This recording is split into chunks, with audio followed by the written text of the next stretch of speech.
তো গাইস আমরা চলে এসেছি মামুদের খেতে। এখান থেকে আমরা সবজি নেব। এই যে আমার সাথে কে এসছে দেখো, সাইন্তিকা শীল। কিতাগো লাগাবে নিয়ে নে পুঁইশাক। আচ্ছা আচ্ছা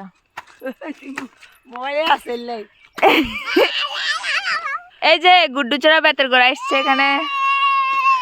টুনটুবালি কই গাজর খেতে আনি যাই। এই যে দেখতে পাচ্ছ এটা হচ্ছে আমার মামুদের ক্ষেত। ও ভাই এই জিপসিটা তো রাদি না কিনি একদম জিপসি লাগাইলে এলে হয় নীল কালারের জিপসি। ওই এই যে দেখতে পাচ্ছ সর্ষে ক্ষেত। এখান থেকে এখন আমরা নেব হচ্ছে সবজি আর বেগুন আর হচ্ছে কুমড়ার ডাঁটা। এই দেখতে পাচ্ছ এটা হচ্ছে মামুদের ক্ষেত। এখান থেকে আমরা এখন হচ্ছে হাড়ি ভরে বলছি যে লাই ভরে সবজি তুলবো। তো চলো।